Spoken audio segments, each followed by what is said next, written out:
ఈరోజు నీ దీనస్థితిని సమాజం చూస్తుంది, చూడని. ఈరోజు నీ లేమిని, నీ అవమానాన్ని, నీ కొరతని, నీ కొదువని, నీ దరిద్రతను సమాజం చూసి నవ్వుతుంది, నవ్వని, చూడని. కొంతమంది అయ్యో పాపం అంటుంటే, కొంతమంది వీళ్ళకింతే జరగాలని ఎగతాళి చేస్తుంటే, రెండు నడవని నడవని నడవని నడవని నడవని. నువ్వైతే ఆయన వైపు చూడు. దేవునికి స్తోత్రం కలుగును గాక. నువ్వే వైపు చూస్తావు? నువ్వైతే ఆయన వైపు చూడు. ఈ సన్నివేశాలు జరగాలి, అంతే, జరగని. నవ్వేవాళ్ళు నవ్వాలా, నవ్వని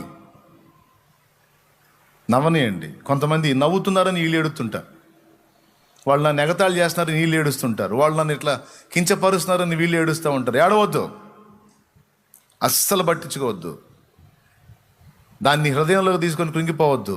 వాళ్ళు నిన్ను చూసి నవ్వుతున్నారా లేదా నవ్వారని ఎవరి ద్వారా అయినా నీకు తెలిసిందా? సంతోషించు. దేవునికి స్తోత్రం. రైట్, వెరీ గుడ్, నా దేవుడు కార్యం చేయబోతున్నాడు. ఎందుకు? నీ ఎడల దేవుడు చేసే అద్భుతము ప్రజలు చూచినట్లు ముందు బాణలు ఏం కావాల్సి ఉంది? ఖాళీ కావాల్సి ఉంది. దేవునికి మహిమ. ఏం కావాలి ముందు? ఖాళీ.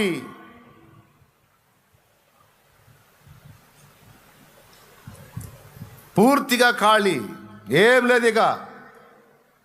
కొంతమంది పరిస్థితి అంతే ఉంది. ఏముందన్నా ఏం లేదు, మొత్తం ఖాళీ. టోటల్ లైఫే కొలాప్స్, జీవితమే ఖాళీ అయిపోయింది. ఆర్థిక స్థితే కాదన్నా, అన్ని విషయాల్లో ఖాళీ అయిపోయాను. డోంట్ వరీ, అన్ని విషయములలో నీవు నింపబడినట్లు దేవుడు నిన్ను ఖాళీ చేయని. నీ ఆర్థిక స్థితే కాదండి, ఆర్థిక స్థితిని ఆశీర్వదించడానికి ఆర్థికంగా ఖాళీ అయిపోద్ది. అలాగే వ్యక్తిగతంగా నిన్ను ఆశీర్వదించి అనేకులకు దీవెనకరమైన పాత్రగా నిన్ను చేయడానికి దేవుడు నిన్ను కూడా ఖాళీ చేస్తాడు. వట్టి పాత్రగా అయిపోయేటట్టు అనుమతిస్తాడండి. నీ జ్ఞానం, నీ తెలివితేటలో, నీ పాండిత్యం, నీ పనితనం, టోటల్ అన్నీ ఏది ఉపయోగించినా బుస్సే. చివరికి అన్నీ, ఒకప్పుడు నీ తెలివితేటలు, నీ జ్ఞానం, నీ పాండిత్యం, నీ మేధస్సు అన్నిటిని చూసుకొని మనం కాస్త పర్లేదని కాలర్ ఎగరేసిన నీకు నీ తెలివితేటలు చూసి నీకే సిగ్గొచ్చేటట్టు చేస్తాడు. చివరికి అన్ని విషయాలు విరిగిపోయేటట్టుగా దేవుడు అనుమతిస్తాడు నీ లైఫ్లో. ఇది నిజం. ఎందుకంటే నువ్వు దేవుని బిడ్డవి, ఆయన రెక్కల కిందికి వచ్చావు, ఆయన చేత ఏర్పరచబడ్డావు, ఆయన ద్వారా విమోచించబడ్డావు. నీ మీద బోల్డ్ అంత ప్లాన్ ఉంది, ప్రణాళిక ఉంది, బోల్డ్ అంత ఉద్దేశాలు ఉన్నాయి నీ విషయంలో. కన్ఫర్మ్. మరి అవన్నీ నెరవేరాలంటే నీ శక్తితో కాదు, ఆయన శక్తితో కావాలి. నీ శక్తి ఖాళీ కాకుండా ఆయన శక్తితో నువ్వు నింపబడలేవు. మోషేని చూడండి, ఐగుప్తీయుల సకల విద్యలను అభ్యసించాడంట. ఐగుప్తీయుల సకల విద్యలను అభ్యసించి మాట్లాడుట యందు నేర్పరితనం కలిగి ఉన్నాడట. అన్నిట్లో పనోడు. 40 ఏళ్ళు. అప్పట్లో 40 ఏళ్ళు అంటే పూర్తి యంగ్స్టర్ అన్నమాట. మనిషి మామూలుగా లేడు, అన్ని విషయాల్లో పర్ఫెక్ట్గా ఉన్నాడు అన్నమాట. అయితే అదంతా మోషే స్వంత శక్తి, సొంత జ్ఞానం, ఐగుప్తు జ్ఞానం. మోషే నింపుకున్నది ఏ జ్ఞానం అండి? ఫస్ట్ ఐగుప్తు జ్ఞానం. ఐగుప్తు దేంతో పోల్చబడింది? లోకంతో పోల్చబడింది. మనలో నిండి ఉన్న లోక జ్ఞానం రాతి బాణలు ఖాళీ అయినట్టు ఖాళీ అయిపోవాలి. అర్థమైందా? అది ఖాళీ అయితేనే మనలో దైవ జ్ఞానం నింపబడేది, పైనుండి వచ్చే జ్ఞానం నింపబడేది. ఎప్పుడు? మనలో ఉన్న ఐగుప్తు జ్ఞానం ఖాళీ అయిపోయినప్పుడు. చూడండి, మోషే 40 ఏళ్ల ప్రాయంలో ఉన్నప్పుడు ఐగుప్తీయుల సకల విద్యల యందు ప్రావీణ్యత కలిగిన వాడై మాట్లాడుట యందు మంచి నేర్పరట. మరి ఇశ్రాయేలు ప్రజల్ని బయటికి తీసుకొని రావటానికి అది పనికొచ్చిందా? ఆ విద్యలు, ఆ జ్ఞానం, ఆ పనితనం కొంప ముంచింది. ఏం చేసిందో తెలుసా? ఒక ఐగుప్తీయుడు ఒక ఇశ్రాయేలీయుడిని కొడతంటే పొయ్యి వాడిని చంపి ఇసుకలో బూడ్చిపెట్టాడు. అంటే ఏ పంథాన్ని ఎంచుకున్నాడు? ఒక్కొక్కరిని చంపడానికి ఎంచుకున్నాడు. అంత పెద్ద ఐగుప్తు సామ్రాజ్యాన్ని, అంత పెద్ద ఐగుప్తు అప్పట్లో టాప్ 1లో ఉంది అది. మరి ఒక్కొక్కడిని అంటే ఇప్పుడు వాళ్ళందరినీ బయటకు తీసుకొని రావాలంటే ఎంతమందిని చంపాలి ఈ పోటుగాడు? ఒక్కసారి ఊహించండి, ఎంతమందిని చంపగలడు? కష్టం. హాస్యం ఏంటంటే ఒకరిని చంపాడు, విషయం బయటికి పొక్కింది, ఇక మోషేని చంపడానికి వాళ్ళు రెడీ అయ్యారు. సో ఇది మోషే జ్ఞానం, ఐగుప్తులో సంపాదించిన మోషే జ్ఞానం అది. మరి ఆ జ్ఞానం ఎట్ట పనికి వచ్చిందండి? దేవుడు ఆలోచించాడు, రైట్, మోషే మంచి కసుబుసులు ఆడుతున్నాడు కుర్రోడు, పోటు పొడుస్తాను, వీళ్ళందరినీ బయటికి తీసుకెళ్తానని ఆవేశపడుతున్నాడు. అర్జెంటుగా మోషేని ఇక్కడి నుంచి పక్కగా తీసుకెళ్ళాలి. తీసుకెళ్ళి ఏం చేయాలి? ఈ 40 సంవత్సరాలు ఐగుప్తు జ్ఞానంతో నింపుకున్నటువంటి మోషేని పక్కకు తీసుకెళ్ళి ఐగుప్తు జ్ఞానం మొత్తాన్ని ఖాళీ చెయ్యాలి. స్తోత్రం, చెప్పు గట్టిగా. మనలో కూడా మనం క్రీస్తులోకి రాక మునుపు బాగా లోకపు చెత్తతో నింపుకొని ఉంటాం తలకాయల్ని. అదే ఐగుప్తు జ్ఞానం అంటే లోక జ్ఞానం. ఆ లోక జ్ఞానంతో మనం బాగుపడటం కాదు, పెందలాడు ఒక దారి అయిపోతాం. ఇప్పుడు మనం బాగుపడాలన్నా, 10 మందిని బాగు చేయాలన్నా మనకి లోక జ్ఞానం పనికిరాదు, దైవ జ్ఞానం కావాలి. దైవ జ్ఞానం కావాలంటే ఏం, మనలో ఉన్న లోక జ్ఞానం ఏం కావాలి? ఖాళీ అయిపోవాలి. 40 ఏళ్ళు మోషే పొందిన ఐగుప్తు జ్ఞానాన్ని వెళ్ళగొట్టడానికి మిద్యాను దేశంలో 40 ఏళ్ళు పట్టింది దేవుడికి. క్లియర్గా ఉంది చూడండి సంఖ్య. 40 ఏళ్ళు మోషే తలకాయలో ఎక్కినటువంటి ఐగుప్తు చెత్త అంతా వెళ్ళగొట్టడానికి మిద్యాను తీసుకెళ్ళి అక్కడ 40 ఏళ్ళు ఉంచాడు. మొత్తం 80 ఏళ్ళు వచ్చినాయి. ఇప్పుడు 80 ఏళ్ళకి మొత్తం ఖాళీ అయిపోయాడు. అంతకుముందేమో దేవుడు పిలవకముందే వచ్చి ఇశ్రాయేలును రక్షించడానికి ట్రై చేశాడు. అంతకుముందు దేవుడు పిలవకముందే దూకాడు రంగంలోకి, అవునా? ఇప్పుడేమో అయ్యా నువ్వు ఐగుప్తుకి వెళ్ళాలి, ఐగుప్తుకి వెళ్ళి వాళ్ళని రక్షించాలి రా అంటే పిలిస్తే కూడా రానంటున్నాడు. ఒకటికి 4 సార్లు అడ్డం చెబుతాడు, ప్రభువా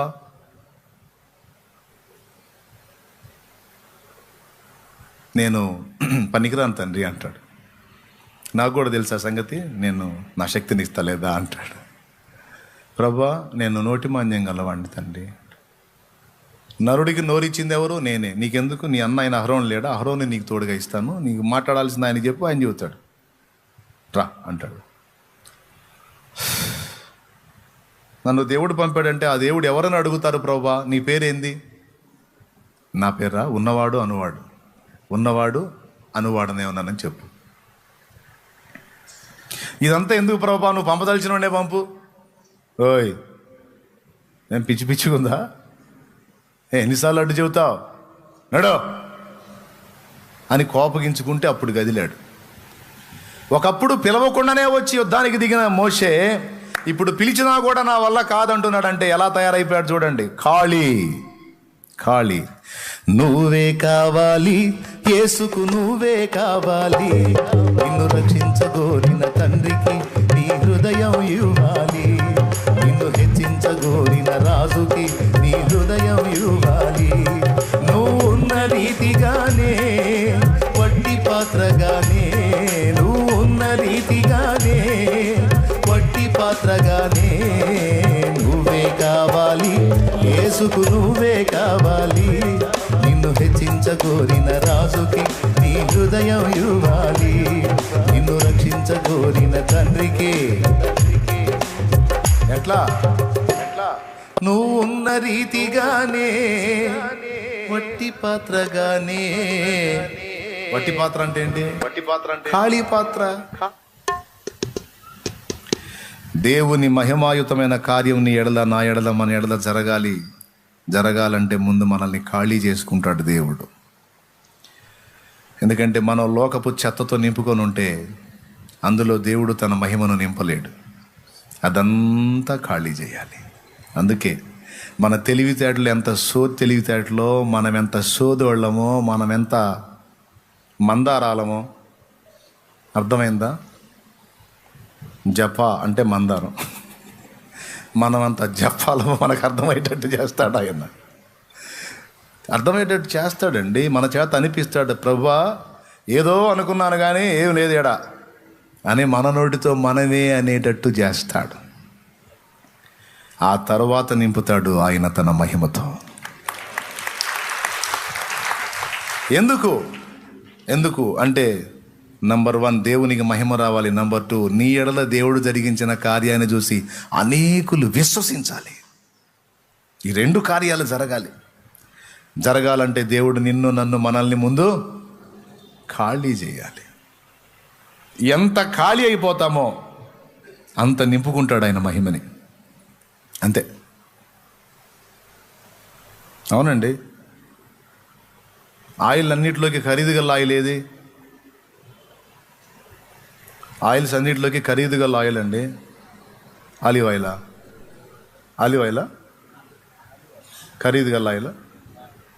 ఖరీదు ఎక్కువేనా?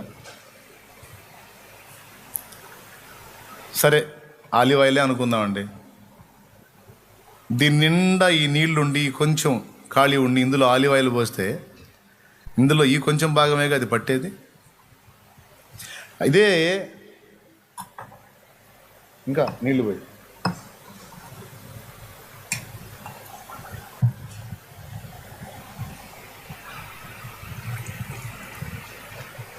ఇదిగో ఇంత మాత్రం ఖాళీ ఉంటే ఈ కొంచెమే కదా మనం ఆయిల్ పోస్తే నిండేది అంతవరకే కదా.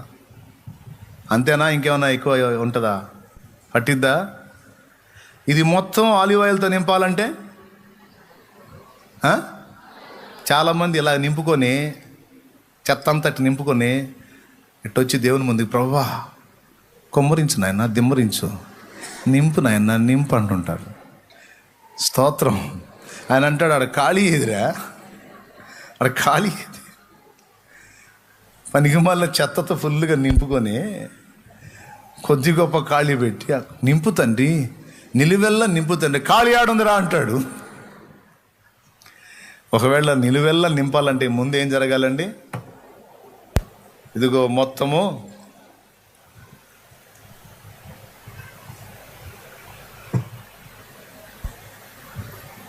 ఖాళీ చేయబడాలి.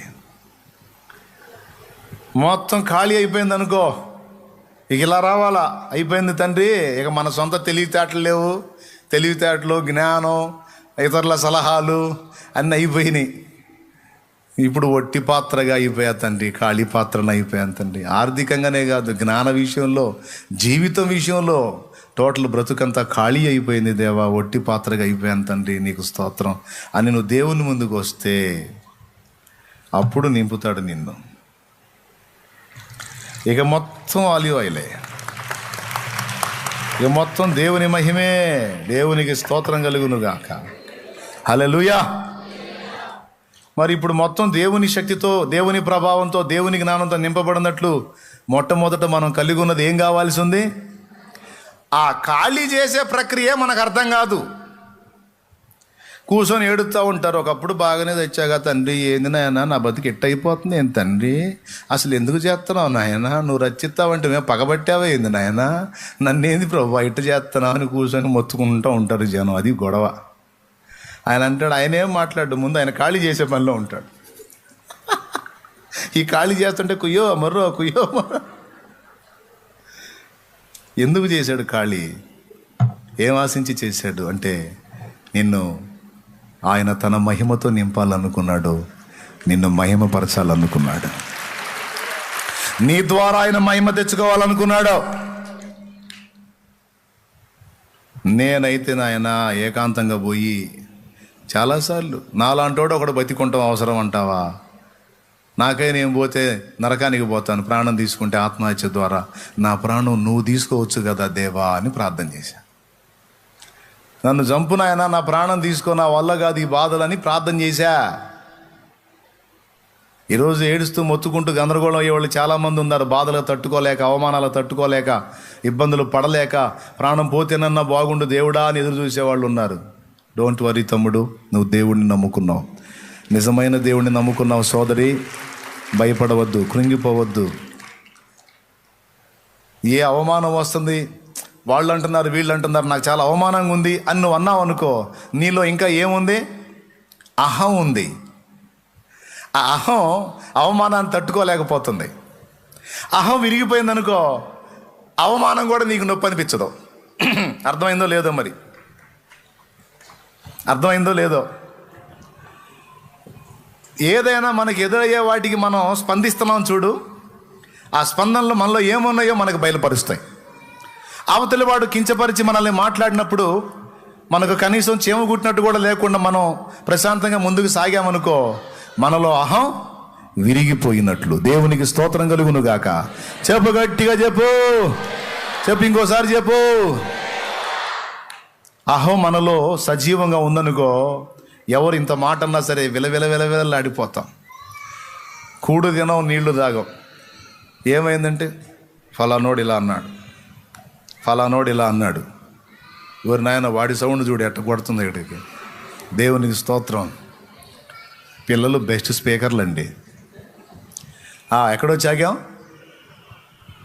వాడు నన్ను ఇలా అన్నాడు, వాడు నన్ను ఇలా అన్నాడు, నన్ను అంటాడా, నన్ను అంటాడు అంటే ఏముంది ఇక్కడ? ఏముంది? యా, అది విరిగిపోయినోడు పట్టించుకుంటాడా? దావీదుని తిడుతున్నాడు షిమి. ఛీ, పా, దుర్మార్గుడా, దుర్మార్గుడా, తగిన శాస్తి జరిగింది నీకు. సౌలు రాజుకు నువ్వు చేసిన దుర్మార్గానికి నీకు న్యాయం జరిగింది. ఎవరికి దుర్మార్గం చేశారు? సౌలు దావీదుకు దుర్మార్గం చేశాడా, దావీదు సౌలుకు దుర్మార్గం చేశాడా? నిజం మనకు తెలుసు, చెప్పండి. సౌలే దావీదుకి ఇస్తానన్న వాగ్దానాలు ఇవ్వకుండా దుర్మార్గం చేశాడు. కానీ ఈడొచ్చి అంటాడు, దావీదు కష్టాలు రావటం చూసి, ఎవరు? ఈ షిమీగాడు. ఇట్లాంటి షిమీలు ఉంటారు మనకు కూడా. హలో, ఇట్లాంటి షిమీలు ఉంటారు మనకి. మనం బాగున్నప్పుడు మేము గుటకలు మింగుతూ ఉంటారు, మన బాధల్లోకి వచ్చామనుకో అప్పుడు వేస్తారు కాట్లు. మనం ఇబ్బందులు పాలవుతాం చూడు, అప్పుడు వేస్తుంటారు కాట్లు. అర్థమైందా? దావీదు అహంకారి కాదు, అహం విరిగినోడు దావీదు. ఛీ, పో అని దావీదు మీద రాళ్ళు రువి దుమ్మెత్తిపోసి శాపాలు పెట్టి తిడతంటే, యోవాబు అబీషై ఇద్దరు దావీదు దగ్గరికి పోయి, రాజువైన నిన్ను చచ్చిన కుక్క వంటి వాడైన షిమిగాడు అనేసి మాట్లాడంటే, నువ్వు పడటానికి నీకు మనసు ఉందేవి కానీ మా వల్ల కావట్లా, నువ్వు అనో చేరబోయి వాడి తల తీసి నీ కాళ్ళ దగ్గర పెడతాను. వెంటనే దావీదు ఏమన్నాడు? ఇందాకటి నుంచి అదే చూస్తున్నాను రా, ఎవడు స్పందించట్లేదేందని. ఇప్పుడు స్పందించారు, ఇంకా నన్ను అడుగుతారేంట్రా? పోయి వాడిని చిక్కించుకొని కొట్టేనాడు తల అనలా. సెరూయా కుమారులారా, నా సోదరి సంతానమా, నాతో మీకెందుకు, వానితో మీకెందుకురా? వానిని శపింపనీయుడి, వాడిని అననీయండ్రా, వాడిని అవమానపరచనీయండ్రా. దావీదును శపింపమని యెహోవా వానికి సెలవు ఇవ్వని ఎడలా నన్ను శపించి వాడు బతుకుతాడ్రా? నా దేవుడు బతకనిస్తాడ్రా వాడిని? ఈరోజు వాడు అన్నేసి మాటలంటే నా దేవుడు మౌనంగా ఉన్నాడంటే తప్పు వాడిది కాదు, ఆయనది కాదురా. నేను మంచోడిని కాదు, నేను దుర్మార్గునిరా, నేను పాపిని, నాకు ఇది న్యాయమే. ఎందుకంటే నేను ఆయన గాయపరిచా, ఆయనకి నచ్చని పని చేశాను. నేను ఒక నిరపరాధిని చంపి, ఒక నిరపరాధి హత్యా నేరాన్ని మూటగట్టుకున్న దుర్మార్గుండ్రా నేను. వాక్యం తెలియనోడిని కాదు, ధర్మశాస్త్రం ఎరగనోడిని కాదు. నాకు వాక్యం తెలుసు, ధర్మశాస్త్రం తెలుసు. దీవారాత్రాలు చదివినోడిని చదవండర్రా అని మీలాంటి వాళ్ళకి బోధించినోడిని. కానీ నేను ఇలాంటి కార్యం చేశాను. ఒక నిరపరాధి రక్తాన్ని మూటగట్టుకున్నాను రా నేను. దావీదు హృదయ బాధ అది. నాకు దేవుడు తగిన శాస్త్ర చేశాడు రా, నాకు ఇది న్యాయమే. తిట్టనియండ్రా, తిట్టనియండ్రా, శపించనియండ్రా. దేవుడు సెలవియ్యకుండా ఎవడ్రా నన్నని బతికేది? ఒక రాత్రి తెల్లవారేసరికి తెచ్చాడు కదరా నాబాలు. నేను దావీదుకు సాయం చేయనట్లు దావీదు ఎవడు అన్నందుకు చచ్చిపోయాడు కదరా. ఒక్కరోజు రాత్రి తెల్లవారేసరికి మొత్తాడు కదరా నా దేవుడు నన్ను ఎవడు అన్నందుకు. మరి వీడు ఇన్నేసి మాట్లాడంటే బతికున్నాడంటే కారణం ఆయనే సెలవిచ్చాడు రా దావీదును శపించమని. ఎందుకు? దావీదు మంచోడు కాదు. ఒరే మీ రాజు మంచోడు కాదురా, మీ రాజు మంచోడు కాదు, తిట్టని అంటరా. అహం విరిగిపోయింది. ఇప్పుడు ఆ అవమానాలు ఆ దూషణలు కూడా దావీదుని గాయపరచట్లేదు కదా, ఇది న్యాయమే అనిపిస్తున్నాయి. చివర్లో అంటాడు, వాడు తిడతా ఉంటే, వాడు అట్ట శాపాలు పెడతా ఉంటే నా మీద నా దేవుడికి కోపం పోయి మళ్ళా ప్రేమ పుట్టే ఛాన్స్ ఉందిరా, మళ్ళా దయగలిగే ఛాన్స్ ఉందిరా. వాడిని తిట్టనియండ్రా, వాళ్ళని అవమానపరచనియండ్రా. వాళ్ళు అవమానపరుస్తూ ఉంటే ఆయన బిడ్డనైన నన్ను, తన ప్రియమైన బిడ్డనైన నన్ను వాళ్ళు ఇట్లా దూషిస్తా, ద్వేషిస్తా, చండాలంగా మాట్లాడుతూ అవమానపరుస్తూ ఉంటే నా దేవుడికి ఒకవేళ నా మీద కనికరం వస్తే ఏం జరిగిందో తెలుసా? మళ్ళా తీసుకెళ్ళి నన్ను సింహాసనం ఎక్కిస్తాడ్రా. నేను తిరిగి సింహాసనం ఎక్కునట్లు వారిని తిట్టనియండి, తిట్టే వాళ్ళని తిట్టనియండి, ప్రచారం చేసుకునే వాళ్ళని చేసుకొనియండి, దూషించే వాళ్ళని దూషించనియండి. నాకేమి ఇబ్బంది లేదు, నాకేమి అహం నొచ్చుకోవట్లా. నా అహం విరిగిపోయింది. యెహోవా నా శ్రమను లక్ష్య పెట్టునేమో, వాడు పలికిన శాపమునకు బదులుగా యెహోవా నాకు మేలు చేయునేమో. మీరెందుకురా నాకు వచ్చే ధన్యత పోగొడతారు? వాడు ఫ్రీగా తిట్టి పెడుతుంటే నన్ను. దేవునికి స్తోత్రం. ప్రియులారా, ఎందుకు ఈ మాటలు చెప్తున్నానో తెలుసా? అవతలి వాడు ఒక మాట అన్నప్పుడు మనం గాయపడిపోతున్నామంటే మనలో అహం ఇంకా విరగలేదని అర్థం. అహం విరిగితే మనలో స్పందన ఉండదు. ఓకే దేవా, న్యాయమే, వాడు నన్ను తిట్టాడంటే న్యాయమే, అన్నాడంటే న్యాయమే, యోగ్యురాలనే అన్ని అనుమతించి మనం ఖాళీ అయ్యామో లేదో చూసుకుంటాడు ఆయన. పక్క అన్నిటిని అనుమతించి ఖాళీ అయ్యామో లేదో చూసుకుంటాడు. అయిపోయిందిరా, అన్నీ విరిగిపోయినాయి, వీడికి మొత్తం ఖాళీ అయిపోయాడు అనుకుంటే అప్పుడు నింపుతాడు తన మహిమ, తన కార్యాలు అప్పుడు స్టార్ట్ అవుతాయి. హల్లెలూయా, హల్లెలూయా. ఇప్పుడు చెప్పండి, దేవుడు మన ఎడల గొప్ప కార్యములు జరిగించి ఆయన మహిమ పొందినట్లు, మన దీన స్థితిని తిరిగి నార్మల్ స్థితికి దేవుడు తీసుకొచ్చినప్పుడు చూచిన వారు విశ్వసించినట్లు ఖాళీ చేయాలా లేదా? ఎంతమంది ఒప్పుకుంటారు? మరి ఖాళీ చేస్తుంటే అల్లాడిపోతారే, సణుక్కొని కొనుక్కొని సావో బతుకో అనుకుంటారే, సావన్న రావట్లేదు అనుకుంటారే. వద్దు, ఖాళీ చేయనియండి దేవుడిని. దేవా నీ దాసురాలనయ్యా, నీ దాసుడినయ్యా, కానీ అయ్యా నీవు నేల మట్టుకు తగ్గించబడుటను జనం చూడాలి.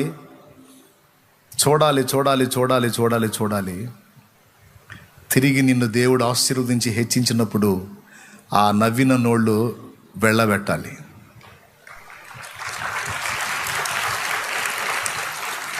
జరగాల లేదా? ఎంతమందికి నిరీక్షణ ఉంది? ఎంతమందిలో ఇంకా విశ్వాసం బతికుంది? ఇప్పుడు నిన్ను నేల మట్టుకు తగ్గించినాడు అక్కడే కూర్చోబెడతాడా, లేవనెత్తుతాడా? పంట కుప్పల మీద నుండి బీదలను పైకెత్తువాడు. ఎక్కడి నుండి? నేల నుండి దీనులను దరిద్రులను పైకెత్తువాడు, అక్కడి నుండి లేవనెత్తువాడు. అక్కడ కూర్చోబెట్టాడు, ఖచ్చితంగా లేవనెత్తుతాడు, లేవనెత్తి స్థిరపరుస్తాడు.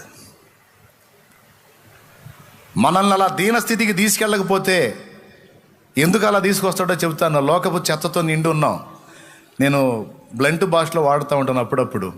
మిడిమాలం, నడమంత్రం అని ఉంటాయే, అవి బాగా నెత్తినండి ఎక్కువ ఉంటాయి తమ్ముడు, మనకు బాగా ఎక్కువ ఉంటాయి, నా క్షణానికి అంటుంటాయి. అవి మనకి ఈ అనుభవాలు చూపించకుండా అలాగ పైకి ఎత్తేసాడు అనుకో, అమ్మో మన మిడివేలం దెబ్బకి ఎవడు తట్టుకోలేడు. ఇక మన నడమంత్రం దెబ్బకి అసలు ఎవడు తట్టుకోలేడు.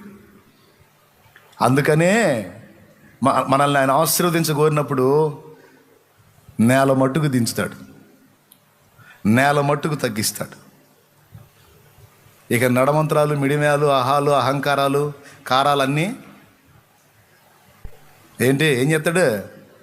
అది దీన స్థితిని చూపించి అప్పుడు లేవనెత్తుతాడు.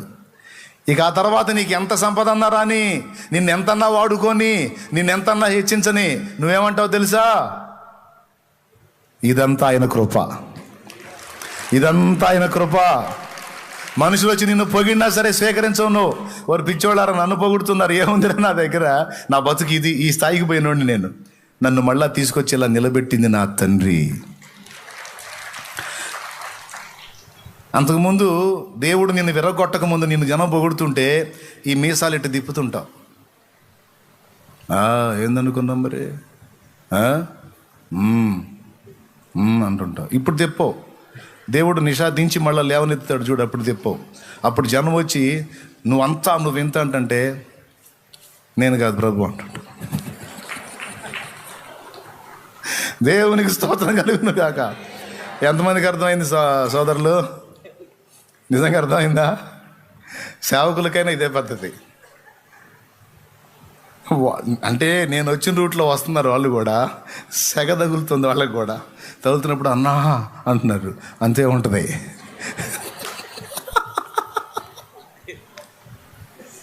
అన్నా అంతే ఉంటుంది. వచ్చా అదే దారిలో వచ్చా, వస్తున్నారుగా రండి, ఏం కాదు, ఏం కాదు, ఆయన ఉన్నాడు. అవసరాన్ని బట్టి అగ్ని వంటి శ్రమలు కలుగుచున్నవని తెలిసి కలత చెందబోకు. అవసరాన్ని బట్టి అగ్ని వంటి శ్రమలు కలుగుచున్నవని తెలిసి కలత చెందబోకు. నిన్ను పిలిచిన దేవుడు నమ్మదగినవాడు, శోధనలో నిన్ను విడిచిపెట్టిపోడు. ఇంటి పాపల తోడుండి నిన్ను కాచుకుంటాడు, అన్న తండ్రిలా తోడుండి నిన్ను ఆదుకుంటాడు. నమ్మునేస్తమా ఇది సత్యం, వీడబోకుమా విశ్వాసం. నీ ఆశ నిరాశ కానే కాదు, వేదన ఎందుకు, నీ కన్నీరు కలకాలం ఉండదు, కలతే చెందకు. Praise the Lord. ప్రియులారా, గ్రహించారు కదా? ఇప్పుడు చెప్పండి, మనకు వచ్చేటువంటి పరిస్థితులు ఇలా ఎందుకు వస్తాయి? ఆయన మహిమ కొరకు వస్తున్నాయి, మనల్ని ఖాళీ చేయడానికి వస్తున్నాయి, తన ప్రభావంతో మనల్ని నింపటానికి వస్తున్నాయి. అంతేకాదు, ఒకప్పుడు మన దీన స్థితిని చూసి అయ్యో పాపం అనుకున్నారు. చూసావు, ఎగతాళి చేసిన వాళ్ళు ఎగతాళి చేస్తే కొంతమంది అయినా జాలి పడ్డోళ్ళు ఉన్నారు. చూసి అయ్యో పాపం అనుకున్నోళ్ళు, వాళ్ళందరూ ప్రభు వైపు తిరుగుతారు.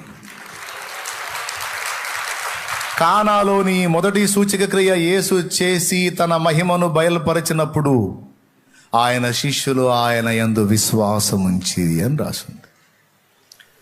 కొంతమంది మహిమను చూడండి మారు మనసు పొందరు. చూపిస్తాడు, నీ జీవితాన్నే 10 మందికి ఒక సాక్ష్యంగా చూపిస్తాడు. తమ్ముడు, చెల్లె, కృంగిపోవద్దు, నిరాశపడొద్దు, దిగజారిపోవద్దు. ఓదార్పు కోసం చెప్పట్లా, ఏదో మీ కన్నీళ్ళట తుడవటానికి చెప్పట్లా, ఉన్న సంగతి చెప్తున్నా, దేవుడు చెయ్యబోతున్న సంగతి చెప్తున్నా.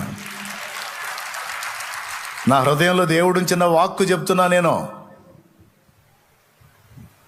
ఇక్కడ కూర్చున్న మీరే కదా, లైవ్లో వేలాది మంది ఉంటారు, తర్వాత వేలాది మంది చూస్తారు. ఎవరిని ఉద్దేశించి నా తండ్రి ఈ మాటలు మాట్లాడుతున్నాడో వారు ఖచ్చితంగా ఈ వాక్కును పొందుకుంటారు యేసు నామములో. హల్లెలూయా. మోషే ఖాళీ చేయబడకుండా దేవుని శక్తిని, జ్ఞానాన్ని, బలాన్ని పొందలేడు. ఐగుప్తు రాజు ఆహాన్ని దించి అంత పెద్ద ఇశ్రాయేలు జనాంగం మొత్తాన్ని బయటికి తీసుకొని రావాలంటే మోషే ఎక్కించుకున్న ఐగుప్తు జ్ఞానం చాలదు, అది లోక జ్ఞానం పనికి రాదు.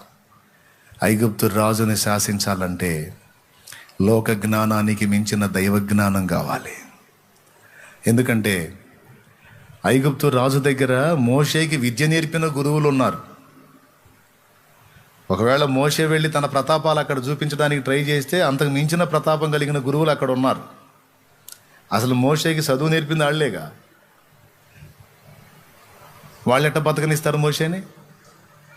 అందుకని మోషేని పక్కగా తీసుకొచ్చి 40 ఏళ్ళు ఖాళీ చేసి దేవుడు తన శక్తితో, జ్ఞానంతో, మహిమతో నింపి ఐగుప్తుకు పంపిస్తే మోషే చేసిన కార్యాలు ఐగుప్తు మంత్రగాళ్ళు కూడా కొన్ని చేసి ఫస్ట్ టైం అనుకున్నారు, మా దగ్గర నేర్చుకుని పోయి మా మీదే ప్రయోగిస్తున్నావే నువ్వు.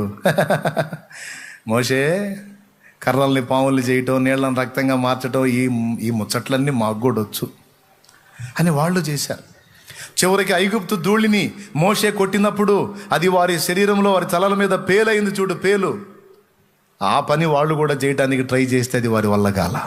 అప్పుడు అన్నారు, రాజా రాజా మోషేది మాంత్రిక విద్య, మాలాంటి విద్య అనుకున్నాం కానీ కాదు, మోషే పక్షాన దేవుడు ఉన్నాడు, మోషే పక్షాన కార్యము చేయుచున్నది దేవుని వ్రేలు. దేవుని వ్రేలు అంటే అధికారము దేవునిది. ఇప్పటిదాకా మా దగ్గర నేర్చుకున్న విద్యలు ప్రదర్శిస్తున్నాడు అనుకున్నాం, అందుకే ఎదురు తిరిగాం. కానీ ఇప్పుడు అర్థమవుతుంది, మోషే కలిగి ఉన్నది మాలాంటి మాంత్రిక విద్య కాదు సుమా, సాక్షాత్తు ఇశ్రాయేలీల దేవుడైన యెహోవాయే మోషే పక్షాన ఉన్నాడు. అమ్మో, అది దేవుని వేలు. దానికి ఎదురెళ్ళావంటే అవుట్. అర్జెంటుగా వాళ్ళని పంపించేసాయి. ఎవరి వేలు కనపడితే దిగింది వాళ్ళకి నిష. దేవుని వేలు కనపడాలంటే మోషే తన కలిగి ఉన్నది ఏం కావాలి? అది రహస్యం. కాబట్టి టోటల్గా మీ అందరికీ క్లియర్గా అర్థమైందని నా నమ్మకం. ఇప్పుడు చెప్పండి, మనకు వచ్చిన ఆర్థిక దారిద్ర్యం కావచ్చు, మనకు ఎదురైనటువంటి అవమానకర పరిస్థితులు కావచ్చు, ఇవన్నీ ఎందు నిమిత్తం? 2 కార్యాలు. నంబర్ 1 దేవుని మహిమ నిమిత్తం. నంబర్ 2 అనేకులు ఆయన యందు విశ్వాసం ఉంచున్నట్లు.